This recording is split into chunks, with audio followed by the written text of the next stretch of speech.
This clip is brought to you by SaveWithConrad.com.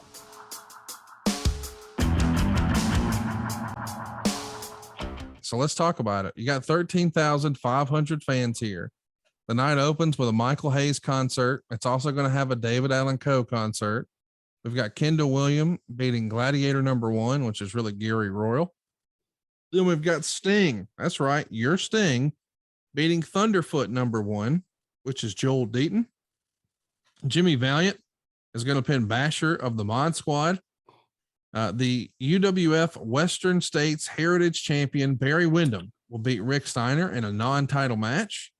Jimmy and Ron Garvin are going to beat Vladimir, easy for me to say, Vladimir Petrov and Conga the Barbarian. Then we've got the UWF Tag Champs, Brad Armstrong and Tim Horner, beating the world champion for the UWF, Big Bubba, and the Angel of Death in a tag match. Chris Adams will pick up a win over Black Bart. Michael Hayes, Terry Gordy, and Buddy Roberts are going to beat Paul Jones, Ivan Koloff, and Manny Fernandez. And then we've got Ricky and Robert, the World Tag Team Champions, beating the U.S. Tag Champs, Bobby Eaton and Stan Lane. And of course, this is a disqualification because Tommy Young found that Bubba's hat and sunglasses were in the ring after Bubba interfered behind his back and dropped Morton with a sidewalk slam.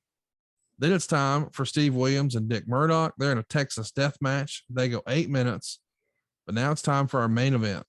It goes 21 minutes and 20 seconds. This is the very first War Games.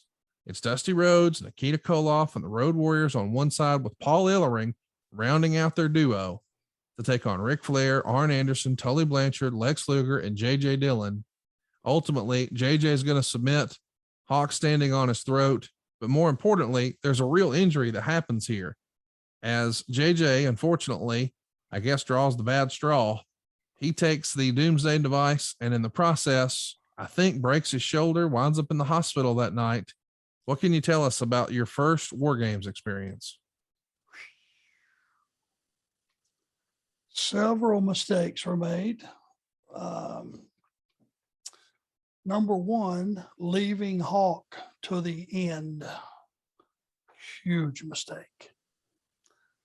Because what he got to stand there on the outside of that cage is watch was every one of his partners, except for Paul Ellering, make these monster comebacks. And he's having to wait. And I can just see it now. He is chomping at the bit. Each guy came in, we fed them like monsters, fed them like monsters, fed them like monsters. And it just, that was our first experience of actually getting a feel for how the audience were buying it. And boy, were they. They were buying it. And so finally, Hawk comes in last and he clotheslined all of us and knocked every one of us out. The one thing I just remember, it was hilarious at the time, is I just remember laying there cuckoo and sitting up and crawling across my feet on all fours was Tully Blanchard. Just crossed me as I sat up and he looked right at me, and it was like a Bugs Bunny like cartoon. He went, "Fuck this shit." I don't know why I remember that. It snapped me out of it. And I think I might have started laughing. It was just hilarious. And then, of course, JJ took their, what's it called? What was that? The Doomsday device. Yeah, at least. And he landed right on his shoulder. And you could see it pop out as soon as he landed. And he carried that bad shoulder, that big knot, for the rest of his career. I guess he still got it. But it was, that was it. 1, 2, 3, those guys won. And it was, first one was in the bag. What's the feeling? I mean, obviously, besides checking on JJ, clearly everybody's worried about JJ, whether you're on the babyface side or the heel side. In real life, we all care about each other. That's what we're supposed to do, is take care of each other. But still, what's the takeaway from the War Games?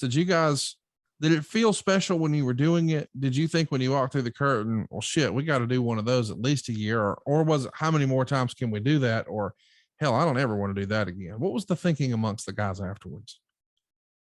We got something here. Yeah. 100% confidence after we all, woke ourselves up and figured out, what we had just pulled off. We knew we had a formula we could take around all over the country and be honest with you, all over the world, if it would have accommodated it at the time. Well, the beat goes on. Hey, it's Conrad Thompson. Thanks for checking out the podcast here on YouTube. Be sure to hit the subscribe button and the notifications bell so you get a notice anytime we upload some new content. And go save yourself some money right now. If you're in a 30-year loan or you have credit card debt, it's not a matter of if I can save you money. It's a matter of how much. Find out right now for free at SaveWithConrad.com.